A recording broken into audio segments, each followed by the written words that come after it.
Sometimes you wear the mask for too long that you forget to take it off. For helvede. Ej, jeg lever.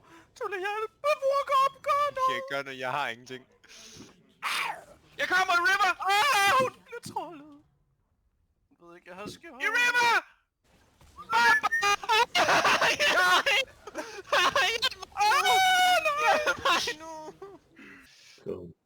Jeg tror ikke, jeg kan spille. Jeg spiller med en minusfinger jo. Sådan i der. Prøv lige hvem. Nej, og det er den finger, jeg ikke lægger på. Det er lige godt for mig. Prøv lige, hvem var det, der spurgte? Prøv lige, nej vent, der var nogen, der spurgte, var der ikke? Og du var sådan en nørd, da du gjorde det. Seriøst, nej, men det var fordi Emil han var over at åbne... Okay. Så Emil han var over at åbne det midterste vindue for at kigge ned i går. Så stod jeg på højre siden af ham sådan med hånden i dørkarmen og var i gang med at åbne vinduet til højre. Ja, jeg hjælper ham derinde, eller hvad er det, John? Og så, fordi jeg åbner vinduet, så er Emil sådan, nej, jeg gider ikke være tæt på dig, og så lukker han bare midt af vinduet, mens jeg har min hånd der. Og så min ene finger, den bliver bare... Og det er sådan slowly crush. Den blev ikke smækket i, det var bare sådan slowly, så siger jeg til Emil, Emil, min finger. Kigger han bare på mig, og så går han.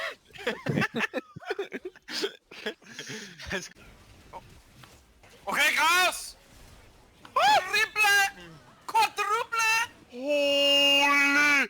Hans halvkæde!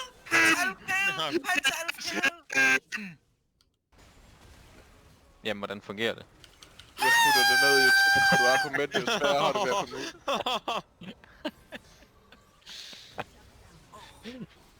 nu. Hvem blokerer på det her? Nej, Tulle. Jeg skal bare se, om vi falder mærke til den. Oh my god! Okay, hvad? Det var en sjov kombo, det der. Hvordan Gør det igen. Ej, det er sandwich! Det var det hans. Hvad skal jeg gøre? Skal jeg ikke mere, end jeg gør? Hvad skal jeg gøre? Jeg har ikke noget. Nøglerne. I smell something right here. Nej!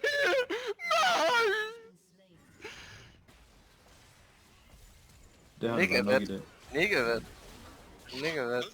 It's too easy. Knip det lort.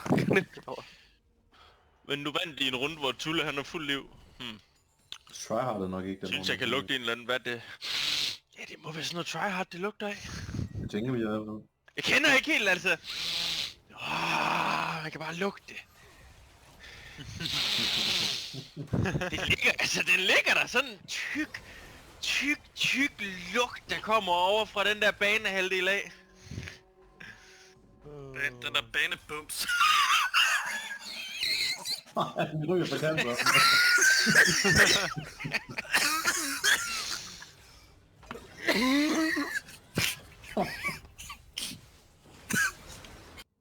Mig når man køber sweeper.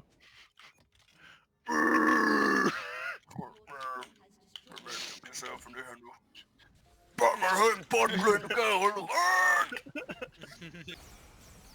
Okay? Nå. Jamen, han gav mig et også. Sorry. Jeg elsker, at hans fucking uld skader mig 1700! Det er EU4, vi skal lige have til at være compatible med hinanden. Vores Så skal du bare lige lave den her i launch setting, så sæt på Kenya. Kenya, de har nød af din mund, hva'? Det. Jo. Tak, Tulle. Så ødelægger Tulle lige min gode engage. Hold da op, jeg kunne da ikke gøre noget mod det der. Hvor blev til nulle? Må jeg være her? What? Han havde ikonoser! Han havde det! Haha! Ryan! Quiet! Not whatever! Chok. Ja, det er det, jeg mener. Men får du hurtigt ramt den ulti? Shut up.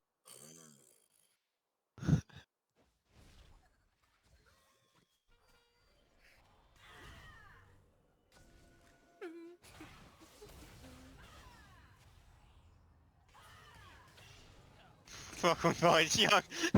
Hun får en virkelig chok. Og Kira nu, det der, hun er oppe i busken der. Hello, Ja, hun er Mr. inde i busken. YouTube! Hun er inde i busken. Står stadigvæk inde i busken.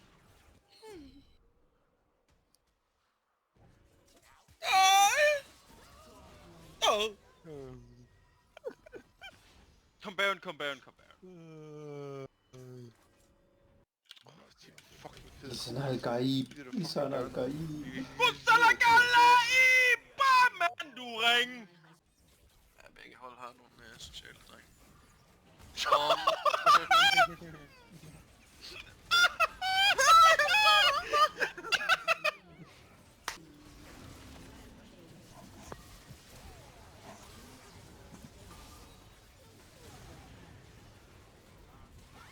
Chok, at du ikke dør.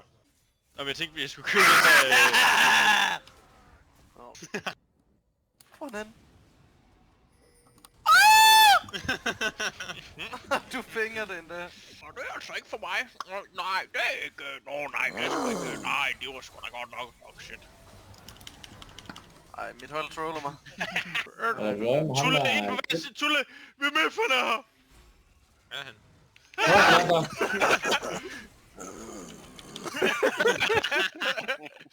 Blank 100. Nå, lad os tage dragen. Ja. Kom. Thompson? Tom. Thompson? Thompson? Thompson? Thompson? Det er den her. De siger, du fucking ikke komme! Kan du komme her, din lille... Nå. Chat-step. Det er sikkert 1000 tanks på deres hånd. Fuld chok. Fuck, de har respekt for dig. Hvad sker der? Jeg ved det ikke lige helt. Det er lidt voldsomt. Nej! Han healer! Fucking, så når han lige at slå én gang. Bare én gang når han lige at slå. Fucking gris. Actually deserve. Hallo, gider den virke?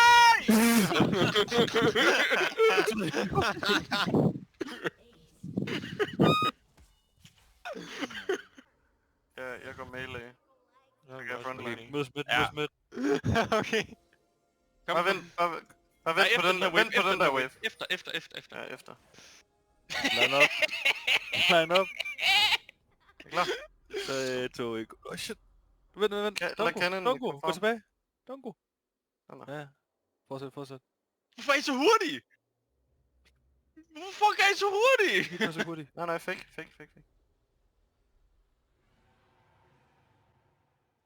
En double cannon wave, hvor heldig er de lige? Nej.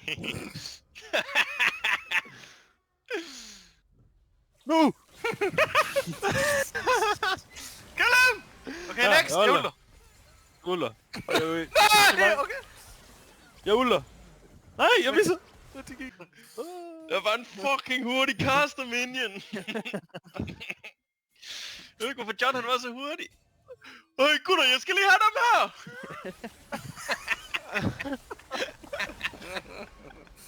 Får du Sunjas? Det er mig, der skal være den sidste. Ja, kom on, please. Jeg er stadig ude. Ups.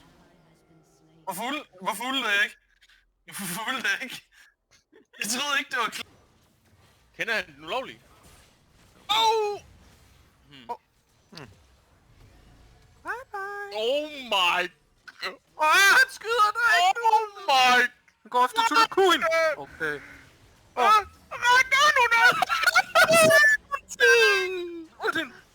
Det er så tullekoldt! Oh my god! Hvad er det her for en... Altså... Hvor Tulle?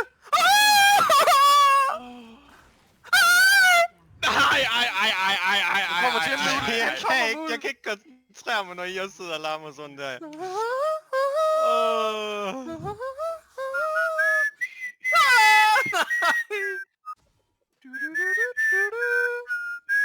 Oh my god. Ej, Daisy var oppe hele fighten. Han var oppe hele fighten. Oh my god. Brugte det sekund, hun kom. Oh my fucking god. Wanna troll me? I troll you. Der er sådan en rigtig mand, der skal spille Daisy her, som det ikke er off cooldown. Nice trolls. Kill that man. Ikke? Han går forrest! Han går forrest! Nej! Hvis du bare stod og ladet op, så er det bare stået og ventet, altså. Ja, de sidste gange jeg har gjort det, så flyver du ind og prøver at dræbe John. Nej, de sidste gange, hvor du ville gøre det, har du glemt det. Tror du ikke, jeg ved det, Det er eller hvad? sådan historien den går. Tror du ikke, jeg ved det? Du er den fucking nye H.C. Andersen med de eventyr, du digter op lige nu.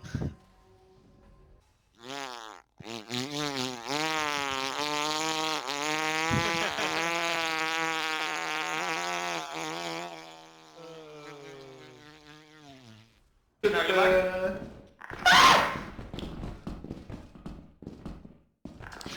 var rundt derude. Kan vi ikke bare droppe den, fordi foran os, så tager den og løber?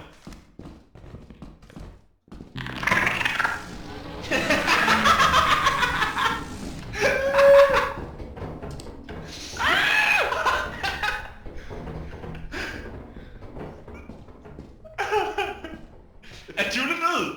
Er Jule død? Den er der stadigvæk. Ja, jeg tog et ansigt. Chok er det her! Chok er det her! Der er blevet vildt om.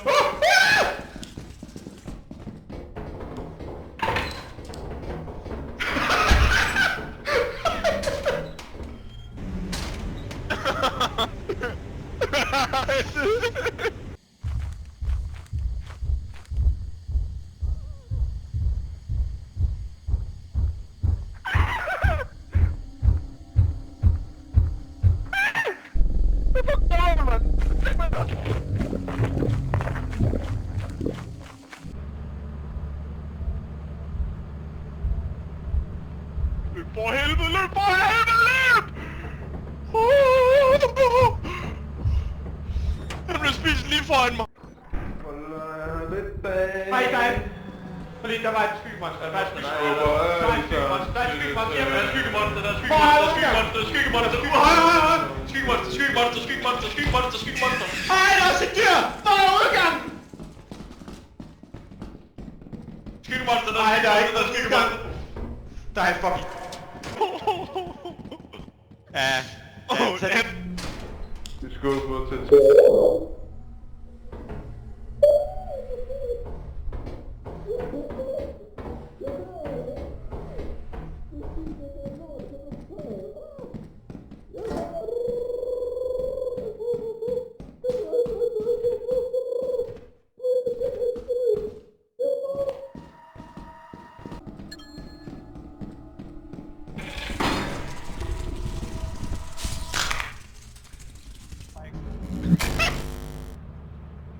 Hvorhen? Vi må også sælge boomboxen, der er ikke andet for. Ja, Johan så fed ko, ja. Han har en fed pande, ja. Hvor? Farvel!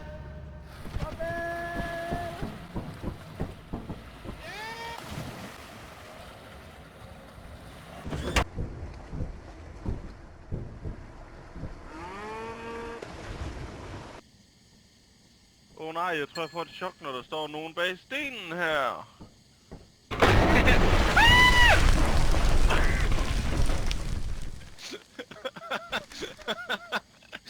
Nej.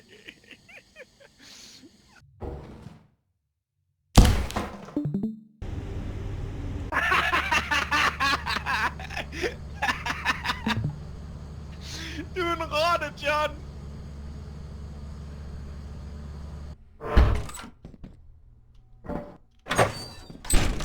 John! Hvor er Basse? Hvad er det, der går så hurtigt? Og kravler. John? Skisha. Skisha. Oh, she fucking dead. I'm so truly holy Muslim. Ah! Woohoo! Woohoo! Enjoy it. It's out.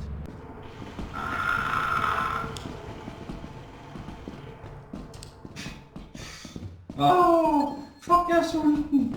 Jeg skal have pæk. Jeg skal have macaroni, nachos, cheese og... Jeg skal have mac and cheese, skal jeg have... Hold da kæft, der er sgu sådan en motokambi. Ja, det er den sgu da egentlig også godt nok, da.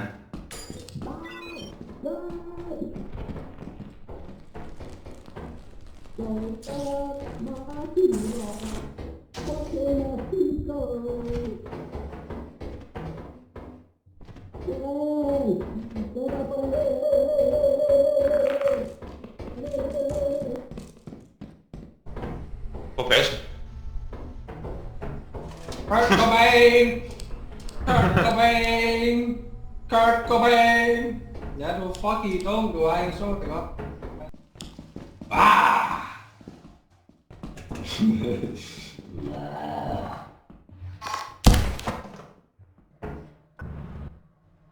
Great ass. Ass. Great ass. Fucking idiot. You're a fucking stupid idiot cunt.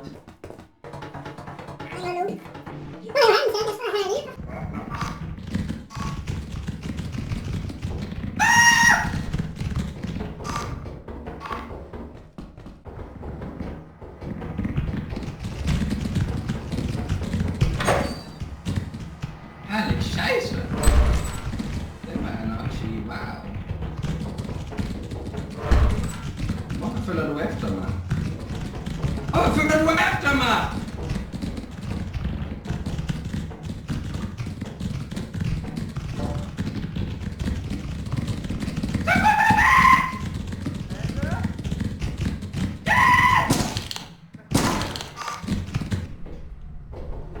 Hvorfor følger den efter mig? Basse! Du får nøglen til en røv. Sex. Wow! Oh shit! Oh shit!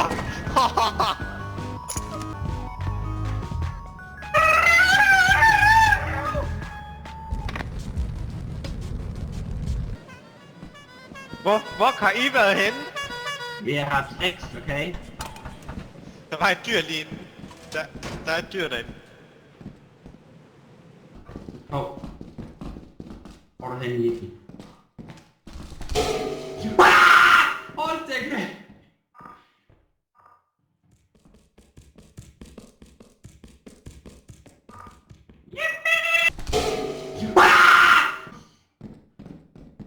Bliv lige ved med at kigge på ham. Godt, tager du. Så går vi herhen. Kom, kig på mig. Her, jeg kan kigge på ham. Jeg kigger på ham. Og så venter du lige her, så kig lige med at kigge på ham. Ja, det er godt. Så kom, bak.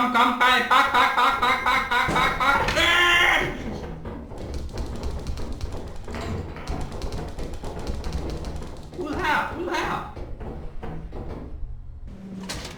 Åh, au! Hvad laver I? Det er netbørnes. Jeg har smidt boomboxen væk.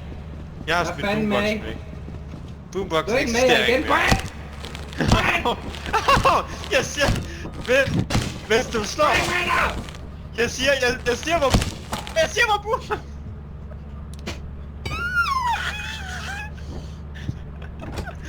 Det er så dumt.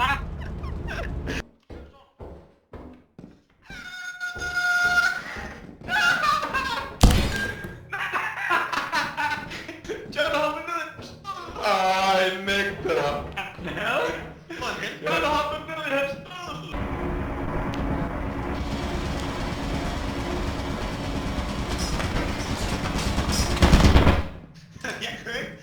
Jeg kan ikke gøre noget jo! Sorry, det tror jeg ikke, det tror jeg ikke, du ved det til.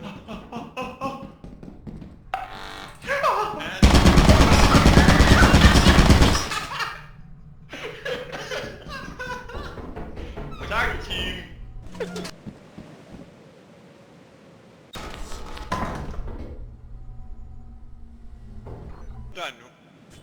Der er en fucking slime, der bare dræber en. Det er mig, der... Jeg har mistet alt mit liv. Jeg kan ikke gå ind mere.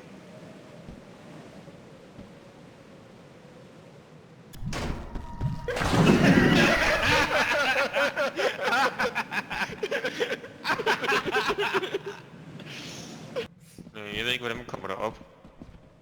Jeg sidder og spiller med alle mine venner. Skal vi løbe op på Der er en hund, rør? der er en hund, der er en hund. Shh, der er en hund, der er en hund. List. Nigger, nigger, nigger, nigger, nigger, nigger, nigger, nigger, nigger.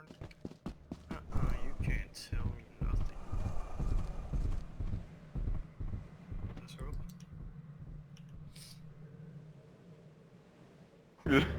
Ja, der.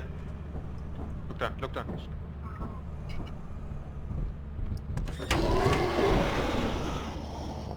Det var godt, Thomas.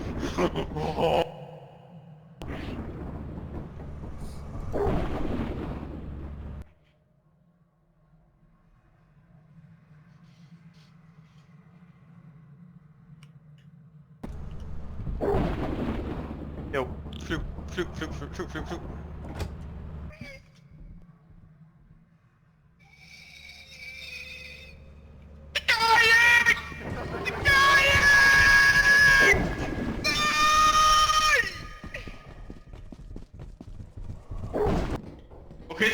Okay, jeg bokser ham.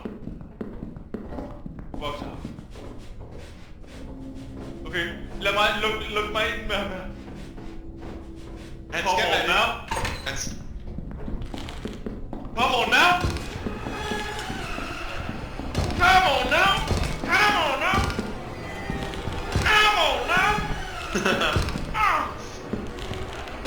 Luk mig ud.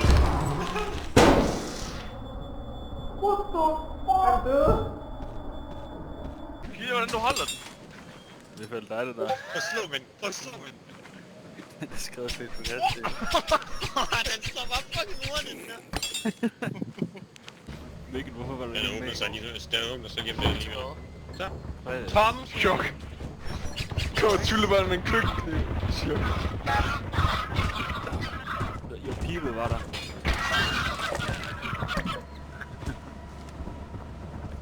Han fucking lukkede døren for os. Han intede os totalt. Hvilken lyd laver din? Ja, fuck, det var kick. Se den der. Ja, jeg fik den.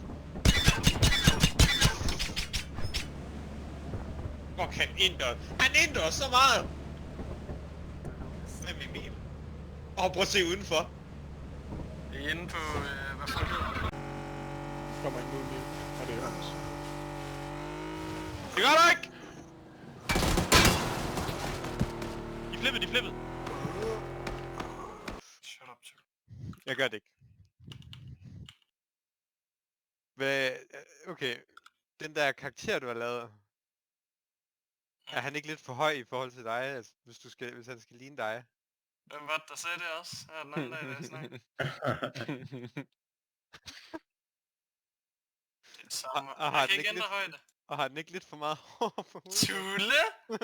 Hey! Ej, sorry. Tule! Her der. Tule! Må jeg ikke bare sidde og være glad i fred og ro? Nej, du må ikke.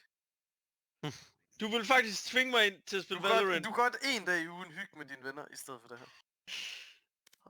Thomsen, download det nu bare. Det kan jeg ikke mere, fordi jeg har ikke plads. Thomsen, afinstallerer bare et eller andet lorte Steam-spil, du ikke spiller mere. Okay, lol. Han er sgu da ikke, det kommer an på. Thomsen, har du et selfie på PC'en? Regulær krudt. Sådan der. Ja. Det var 32 kills. Næste er 12. Yes.